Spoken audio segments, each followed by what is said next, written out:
Mu Kinyarwanda turavuga ngo umukobwa wabuze umuranga yaheze mu nzu ya nyina. Nzi neza ko niba wumva Ikinyarwanda ntari bujye mu bintu byinshi ngo gusobanurira uwo mugani. Uzi umuranga icyo ari cyo, uzi umukobwa icyo ari cyo, n'inzu ya mama we yariyo cyangwa se inzu ya nyina bavuga muri uwo mugani. Ni ukuvuga ko umukobwa udafite umuntu umuranga ngo amushakire umusore, kera ntiyajyaga abona umugabo. Ushobora kuba uri kwibaza utese koko uyu munsi tugiye kuganira ku by'abakobwa no gushaka abagabo no kugira ababaranga. Oya, si ibyo tugiye kuganiraho. Nk'ibisanzwe nk'uko tuganira hano kuri YouTube channel ya Didier Joye, tugiye kuganira kuri business. Tugiye kureba uburyo uyu mugani uvuga kuri business. Tuvuge uburyo nubwo ushobora gutangira business ntoya, ushobora kuyishakira umuranga, kuyamamaza. Ngiki cyo tugiye kuganiraho uyu munsi muri iyi video. Muri iyi video turaza kureba uburyo bwiza cyane bwo kwamamaza business yawe ubwari bwo. Turebe igihe bugutwara n'imbaraga ugomba gushyiramo kugira ngo uyamamaze. Nkwijeje kuri burangiza iyi video utazongera gukora amwe mu makosa turi bureba abantu benshi bakora iyo batekereje ko bagiye kwamamaza. Reba iyi video kuva itangiye kugera irangiye, uraza gukuramo inama z'ingenzi cyane zishobora gufasha business yawe gukura muri ibi bihe bitoroshye, aho business nyinshi zishobora gufunga muri iyi minsi rwose itoroheye ama business yose. Gusa mbere yo kwinjira muri iyi video nakwibutsa gukora subscribe niba utari wayikora. Niba warayikoze ntiwongere kuyikora. Ikindi nanone jya wibuka kureba ahantu hari agatoki ka like ugakandeho kabisa. Gusa ntumene telefone yawe cyangwa computer yawe uri gukoresha, ukandeho gahoro. Ibintu ngiye kuvuga muri iyi video hari ama business menshi mu myaka nk'itanu ishize nagiye ngerageza kwigisha kubikora, abantu benshi bakanga kubikora. Ndangije ndahindukira njye mbikora njye ku giti cyanjye nka Didier Joye. Ndangije ntangira kubona umusaruro wabyo. Niba uri kureba iyi video umenye ko ibyo byatewe n'umusaruro w'ibintu ndi bukubwire muri iyi video. Rero ukurikire, ibi bishobora gufasha business yawe kuko ni ibintu bikora 100%. Kuba uri kureba iyi video bigaragaza ko ibintu ngiye kukubwira bifite umusaruro 100%. Kandi bishobora gufasha business iyo ariyo yose. Ushobora kuba uri kureba iyi video ufite business ntoya ukora, ibyo ngibyo byayifasha. Ushobora kuba uri kureba iyi video ukora mu kigo kinini, company nini cyane mu zo tumenyereye hano mu Rwanda, ushinzwemo ibintu bya marketing. Ntutekereze ko ibyo ndi kuvuga ari bifasha business ntoya gusa. Oya, nicyo kigo cyawe byagifasha. Kwa kundi mutekereza ngo tugiye gukora campaign, tugiye gukora ikintu kizatuma product nshyashya cyangwa se igicuruzwa gishyashya cyangwa service nshyashya tugiye gushyira ku isoko zigurwa. Ibintu ngiye kukubwira muri iyi video byagufasha rwose.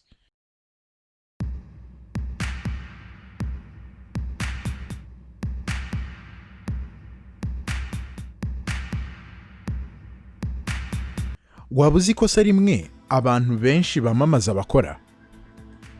Abantu benshi bamamaza batekereza ko kwamamaza buri gihe bisobanuye kubwira umuntu ngo gura. Ushobora kuba uri kwibaza utese koko kwamamaza si bisobanuye kubwira umuntu ngo gura. Reka, ibintu byarahindutse. Kugira ngo byumve, reka nguhe urugero. Ujya wumva radio, wumva iyo hagiye kuzamo amakuru. Publicité zose ziba zikubwira ngo gura, hano hari ikintu gishyashya, hari ikintu gishyashya. Televiziyo nuko niko ibintu bipanze. Abantu barakubwira ngo gura mbere y'amakuru, nyuma y'amakuru, mbere y'ikiganiro gikunzwe. Ariko se bituma ureba izo publicité? Oya, ahubwo iyo igiye kuzamo urahindura ukajya gushaka hatari publicité. Nguko uko abantu benshi babigenza. Ni ukuvuga ko iyo wamamaje ubwira abantu ngo gura batagura. None se ni ubuhe buryo bwiza ushobora kwamamazamo ku buryo abantu bashaka gutega amatwi ibyo wakoresheje wamamaza, publicité zawe, ibyo ukoresha wamamaza, abantu bakabitega amatwi neza bashaka kubyumva? Ni ubuhe buryo bushyashya wakoresha? Ngubwo wongeye kukubwira muri iyi video kugira ngo wumve neza impamvu kwamamaza ubwira abantu ngo gura bidakora. Reka nguhe urugero. Uzi umuteramakofe ukomeye witwa Mayweather. Tekereza bakubwiye ngo mu cyumweru gitaha kuwa gatandatu uzajya kurwana na Mayweather. Warangiza ukaryama ukarya ibiryo bisanzwe rwose, warangiza ugatekereza ko kuwa gatandatu nyine uzabyuka ukagenda ukinjira muri ring ugahita ukubita Mayweather. Birumvikana ko ibyo byaba ari ubusazi rwose. Kugira ngo uzarwane na Mayweather ukurikije ubuhangange bwe, imyaka maze yitoza, byagusaba ukitoza. Warangiza wajya muri ring bikagusaba kugenda urwana umwiga gake gake kugeza igihe uri umukubitire cya gipfunsi bita knockout.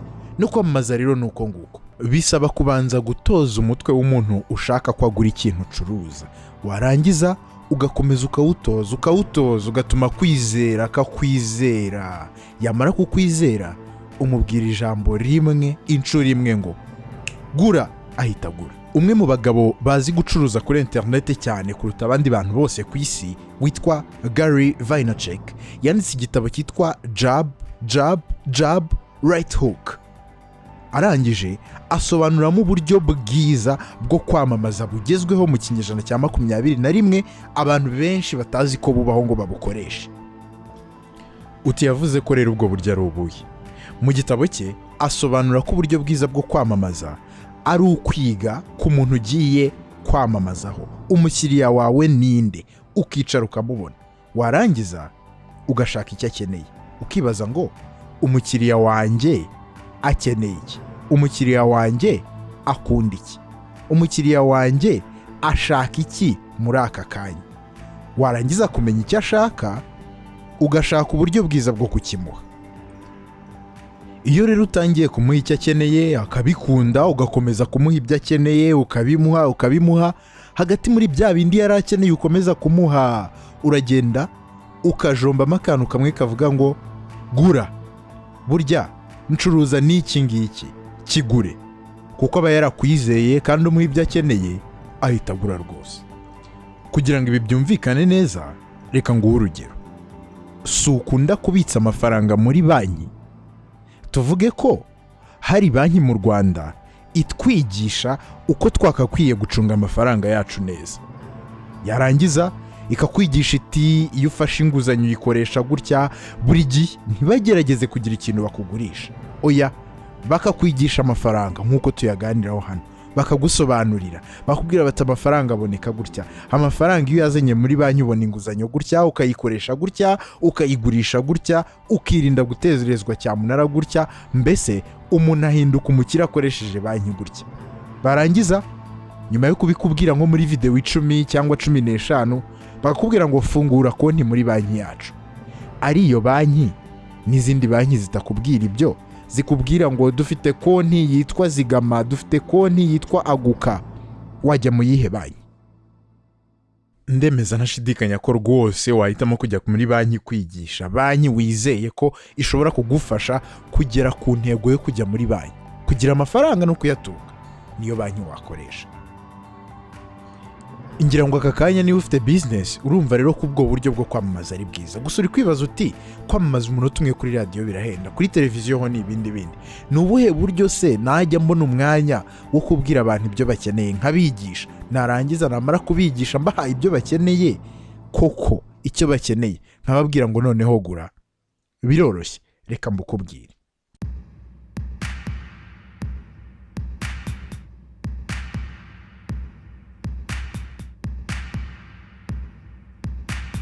Iyi video uri kuyireba haganahe? Ugomba kuba uri kuyireba kuri YouTube. Ushobora kuba wabonye link yayo kuri WhatsApp cyangwa kuri Facebook cyangwa ahandi hantu hose wamenyeye ko nkora izi video. None uri kuyireba, utekereza ko se hari amafaranga YouTube nca kugira ngo nshyireho iyi video? Reka ntayo.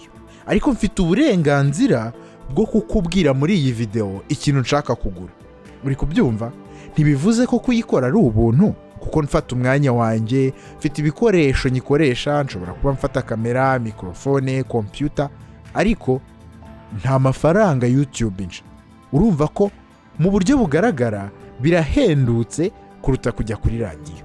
None ikirenze byose, ndamutse namamaje muri iyi video, naba nzi neza ko uri bwumve icyo ndi bwamamaze kuko wakunze iyi video. Ntago ari uko naje ngo nyiguhe ku gahato. Oya, kandi rwose kuba ntayiguhaye ku gahato ni ibintu byerekana ko ndamutse namamajemo ikintu ukeneye, uzi ko ukeneye rwose, wakigura byibuze ku kigero cya 70%. Ngibyo rero kwamamaza bigezweho mu magambo makeya. Abantu ibyo bakeneye ubinyujije kuri social media, nurangiza wamamazemo. Nibyo kwamamaza bihendutse kuruta ibindi byose. Gusa ushobora kuba uri kwibaza utese koko ubwo nabikora gute? Mu gice gikurikiyeho cy'iyi video ngiye kugusobanurira intambwe ku yindi uko umuntu yamamaza kuri social media kandi agatangira kubona abakiriya.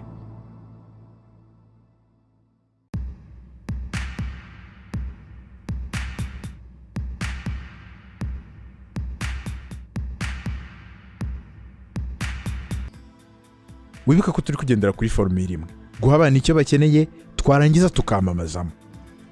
Ubwo intambwe ya mbere yo gukoresha social media mu kwamamaza ni ukuvumbura umukiriya wawe uwo ari we n'icyo akeneye, warangiza ugakurikizaho gukora content, gukora ikintu ari bubone kuri social media akagikunda. Icyo gishobora kuba video, gishobora kuba ifoto, gishobora kuba amagambo yanditse n'ibindi byinshi. Aha rero tugiye kwiga uko ushobora gukora ayo mavideo, ayo mafoto abakiriya bakeneye, kandi ukayakora ku bwinshi ku buryo rwose bazajya babona ibyo bakeneye, warangiza ukamamaza. Turi buze gufata urugero ruto rw'umuntu ufite iduka ritoya ricuruza imyenda, twongere kuza gufata urugero runini rw'abantu bafite igikampani kinini cyane gikora ibintu byinshi, wenda se tuvuga urugero nk'itumanaho. Reka duhere ku muntu ufite iduka ritoya ricuruza imyenda. Amasomo ari muri uru rugero ashobora gukoreshwa ku muntu uwo ari we wese ufite ubucuruzi butari bunini cyane.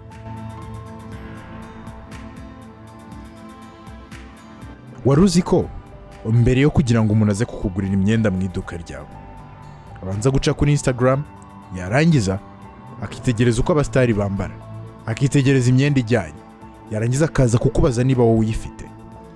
Ibaze rero umworohereje, nuko ukajya ukurikiza stock ufite, ukamwigisha uko abantu bambara neza. Niba ari mu gihe cy'izuba ukamubwira uti muri ibi bihe umuntu yambara atya, umuntu ajyanisha atya.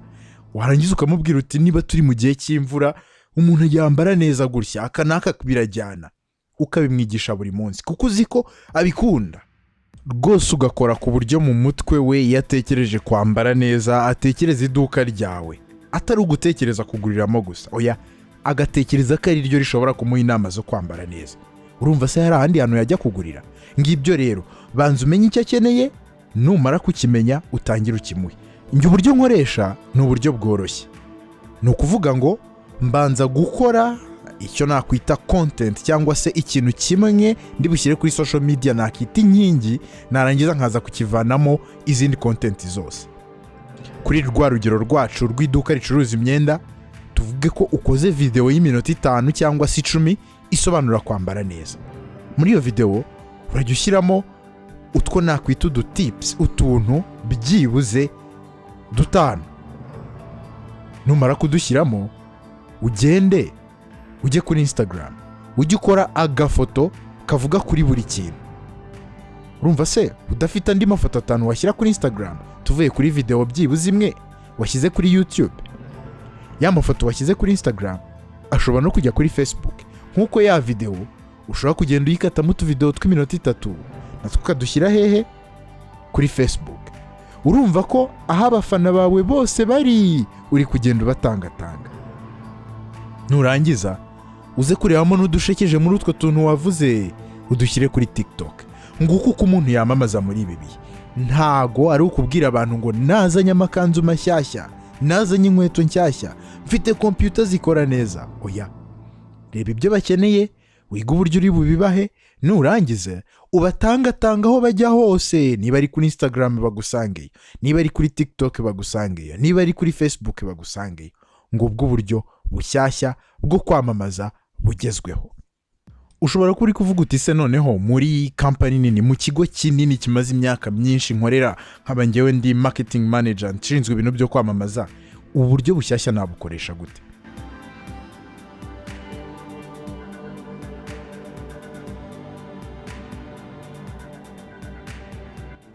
Ngira ngo witegereje neza wabonye ko akenshi abantu badakunda gukurikirana kampani zamamaza kuri internet, ntago bakunda gukanda kuri follow, ntago bakunda gukanda kuri subscribe kuri izo channel zabo zizo kampani zamamaza. Kubera iki? Kubera ko akenshi bashyiraho publicity nyine, kandi nta muntu ukunda kureba publicity. Ushobora kwibaza uti se noneho wakora iki? Biroroshye, ni ugufata bya bindi mukora mu buzima busanzwe ukabizana ukabishyira kuri internet, kandi mu buryo abantu bakunze. Wigeze kwitegereza ubona nka kampani imwe icuruza inzoga, ikigo gicuruza inzoga, kizanye nk'abahanzi kikabajyana ahantu abantu bakabyina, bamara kubyina bakanywa. Ibyo rero nibyo ushobora gukora noneho kuri internet. Uti gute? Wabonye ko abantu bareba comedy kuri internet, bareba filime. Tekereza nk'urugero, uramutse ufasha abantu bazwi mukajya mukora show y'iminota 20 isekeje ariko iri mu murongo ujyanye n'ibyo company yanyu ikora. Warangiza mo hagati ukajya ushyiramo bya bindi urubyiruko rwita ngo kwaje mu buryo runaka, akantu ko kwamamaza. Ninde muntu utaza ngo agure? Cyangwa se ugakora ikiganiro aho mwigisha abantu ibintu bakeneye mu buzima busanzwe. Warangiza muri icyo kiganiro ukabereka uburyo noneho bashobora kubona ibyo bakeneye iwanyu muri iyo company yanyu. Urumva ubwo buryo butoroshye se? Donc kwamamaza kuri internet ni ukumenya uwo ukeneye, wamara kumenya ukamenya icyo wakeneye, warangiza ukajya ukimuha kenshi gashoboka. Muri ako kenshi wakimuhaye mo gake gashoboka ukajya wamamazamo. Ngicyo ni ibintu byoroshye. Gusa nshobora kuba nakomeje kuvuga ko byoroshye ariko wowe wumva ko bikomeye.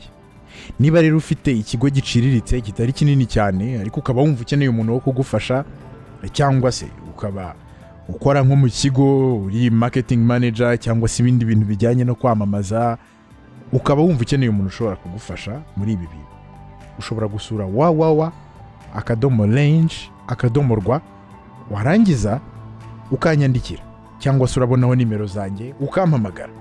Ibi ngibi nshobora kubigufashamo rwose. Icyo nkwifurije ni gukomeza gukora business ukunguka, ibyo wamamaza abantu bakabikunda ndetse bakabigura. Tunane muri video ikurikiyeho. Bye bye, ciao ciao.